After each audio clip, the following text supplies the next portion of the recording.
Assalamualaikum warahmatullahi wabarakatuh. Sampurasun Mugia Rahayu Sanggung Dumadi. Bertemu lagi dengan kami di channel Pusir Galuh, di mana informasi kesejarahan, seni, budaya, tradisi hingga kearifan lokal bangsa ini kita akan hadirkan. Pembahasan sebelumnya adalah tentang Kerajaan Tarumanegara.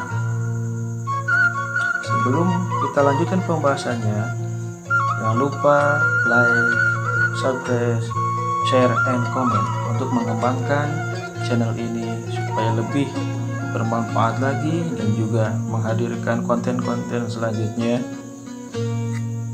Dan juga kami tunggu untuk informasi ataupun sekedar berdiskusi di channel kami. Kita lanjut pada Tarumanegara. Ternyata Tarumanegara itu bukan hanya milik raja yang sangat terkenal, yaitu Purnawarman. Kenapa? Berita Cina menyebutkan bahwa dalam tahun 666 dan 669 datang utusan dari Tolomo, negara yang terletak di sebelah selatan, ke negara Cina. Menurut para ahli filologi, Tolomo adalah lafal Cina untuk kata Taruma, dan karena dianggap bahwa utusan tersebut berasal dari Tarumanegara, karena tidak pernah ada sumber sejarah lain yang menunjang berita itu, para ahli tersebut sekaligus meragukan kebenarannya dengan mereka. Mungkin pada bagian kedua abad ke-7 Kerajaan Tarumanegara masih berdiri. Mengapa tidak? Dalam sebuah sumber yang baru ditemukan, masih di Pustaka Raja-Raja Ibumi Nusantara, ada gambaran bahwa sebelum Tarumanegara di Jawa Barat terdapat Kerajaan Salakanegara yang kita sudah bahas di pembahasan ke-1 dan ke-2. Selama 233 tahun berdiri, yakni tahun 130 sampai 363 Masehi. Dengan demikian, barangkali dapat dibenarkan jika Kerajaan Tarumanegara sebagai penerus dari Salakanegara dianggap berdiri tahun 363. Jika berita Cina itu benar, berarti Kerajaan Tarumanegara pun sebagai negara berumur cukup panjang. Sekurang-kurangnya kerajaan itu berkembang selama 306 tahun, yakni dari tahun 363 Masehi sampai 669 Masehi. Jika benar umurnya begitu panjang, katakanlah lebih panjang dari Majapahit, 1294 sampai 1478, atau diakhiri dengan Sirna Ilang Kertaning Bumi. Mengapa kisah sedikit sekali diketahui sehingga dalam buku pelajaran sejarah cukup dicantumkan dalam 4 atau 5 kalimat saja untuk Kerajaan Tarumanegara?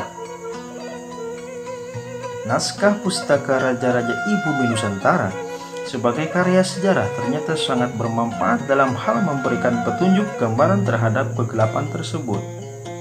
Mengenai Tarumanegara, naskah ini agak panjang, lebar, bahkan lebih dari 5 halaman dalam membahas Kerajaan Tarumanegara. Kisahnya dimulai oleh Dewa Warman VIII, menantu dari Dewa Warman VII, yang menggantikan nama Salakanegara menjadi Tarumanegara.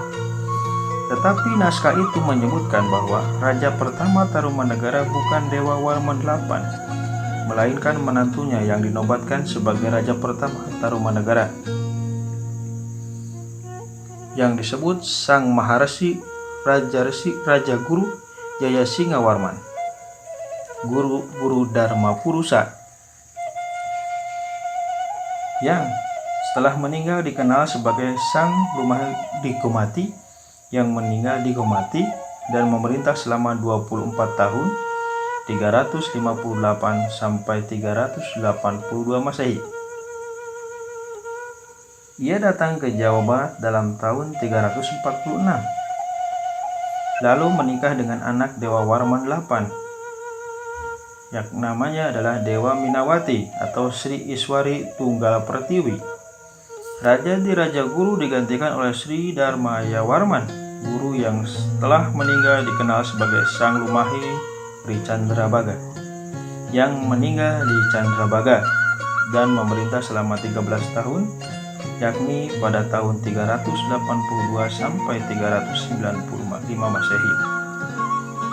Penggantinya tidak lain adalah Sri Maharaja Purnawarman Sang Iswara Diwijaya Bima Prakasa Surya Mahapurusa Jagatpati Sang Puramadara Sakti Purusa dan memerintah selama 29 tahun, yakni dalam kurun waktu 395 sampai 434 Masehi.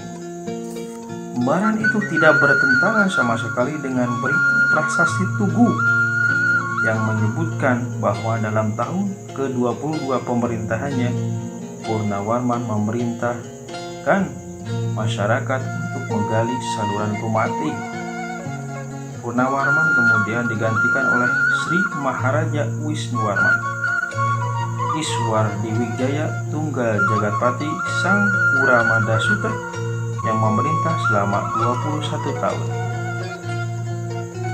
yakni 434 sampai 455 Masehi. Jadi Purnawarman yang termasuk dalam prasasti Tugu, prasasti Ciaruten, prasasti Tolekak.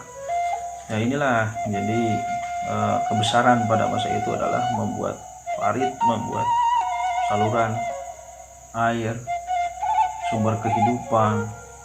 Ya itu yang dibesar-besarkan, yang diabadikan.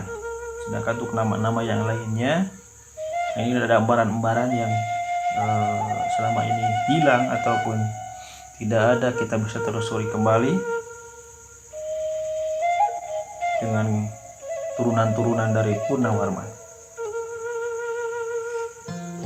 Kemudian Sri Makurantala yang memerintah selama 60 tahun. Ini panjang sekali, cucunya dari Purnawarman, yakni 455 sampai 515 Masehi.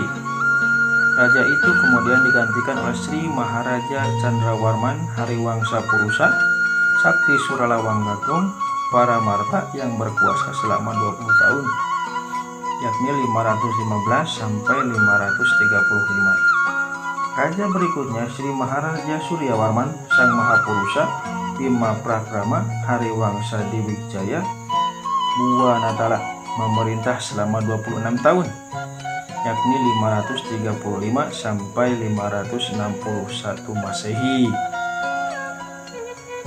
Ia selanjutnya digantikan oleh Sri Maharaja Kertawarman Sang Mahapurusa Hariwangsa Diwijaya Sakalaka Buwana Namandala yang memerintah selama 67 tahun, 561 sampai 628 Masehi.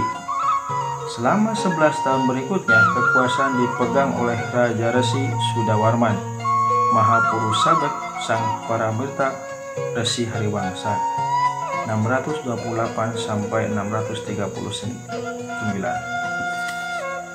Pengganti Sudawarman hanya berkuasa selama 1 tahun, 639 sampai 640, yaitu Sri Maharaja Dewa Murtiyama Hariwangsa Mangadiwijaya Bima Prakrama kemudian digantikan oleh Sri Maharaja Nagajaya Warman Dharma Satya Suku Jaya Suku selama 26 tahun, yakni 640 sampai 666. Raja yang terakhir dari kerajaan Tarumanagara adalah Sri Maharaja Linggawarman Atma Hariwangsa Panunggalan Tirtabumi yang memerintah selama 3 tahun, yakni masa 666 sampai 669. Inilah masa-masa terakhir Tarumanagara. Setelah Linggawarman meninggal, yang menjadi raja adalah menantunya. Jadi yang menjadi raja itu adalah menantunya, karena Linggawarman tidak memiliki anak.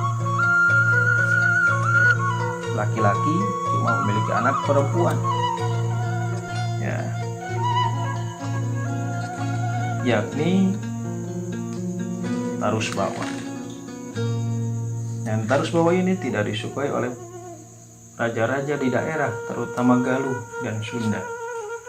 Para raja daerah menyatakan ingin melepaskan diri dari Tarumanegara dan menjadi raja yang berdaulat di daerahnya masing-masing. Demikian yang terjadi pada tahun itu juga. Raja-raja Tarusbawa dari kerajaan Sunda menyatakan dirinya sebagai pengganti Raja Tarumanegara. Sedangkan tahun berikutnya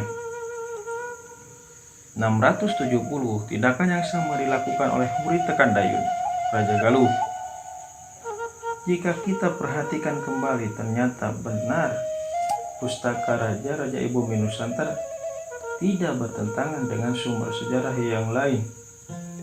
Tahun 669 yang dicatat dalam berita Cina ternyata masih merupakan kurun Tarumanegara.